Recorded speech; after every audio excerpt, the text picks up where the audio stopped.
किसी चिंपैंजी को चोट लग जाने या जख्म हो जाने पर दूसरे चिंपैंजी उस पर घास या कीड़े लगा देते हैं, यानी इलाज करते हैं। इंसानों के बाद ही ज़हीन तरीन मखलूक है। तुर्की का कौमी खेल ऑयल रेसलिंग है। इस खेल में खिलाड़ियों के जिस्म पर बहुत ज़्यादा तेल लगाकर मुकाबला करवाया जाता है। जापान में मुलाजिमीन की बहुत सारी सहूलियात दी जाती है। अगर कोई काम के दौरान सो जाता है तो उससे डांटा नहीं जाता, बल्कि दफ्तर में सोने का इंतजाम भी होता है। समंदरी घोड़ा हिप्पोपोटामस, इस जानवर का जबड़ा इतना खुला होता है कि इसमें एक पूरी कार आसानी से समा सकती है।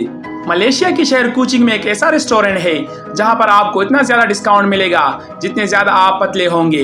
इस रेस्टोरेंट का नाम है मंगोलियन मास्टर। टाइगर रात के वक्त दिन से ज़्यादा 6 गुना बेहतर देख सकता है, इसलिए अक्सर टाइगर शिकार करने के लिए रात होने का इंतजार करते हैं। चीन के शहर चोंगचिंग में एक अनोखा चिड़ियाघर है जहां पर इंसान पिंजरे में बंद होकर जानवरों को देखते हैं और जानवर आज़ाद घूमते रहते हैं। स्कॉटलैंड के कानून के मुताबिक अगर वालिदैन अपने बच्चों पर किसी भी तरह की जिस्मानी सज़ा का इस्तेमाल करते हैं तो वालिदैन गिरफ्तार भी हो सकते हैं या उन पर जुर्माना भी आयद हो सकता है। पाकिस्तानी तालिब इल्म अब्दुल्ला सुमरो ने एक ऐसा फ्लैश पैक ईजाद किया है जो मोबाइल को सिर्फ 15 मिनट में फुल चार्ज कर सकता है, यानी पावर बैंक से 16 गुना ज़्यादा तेज़ है।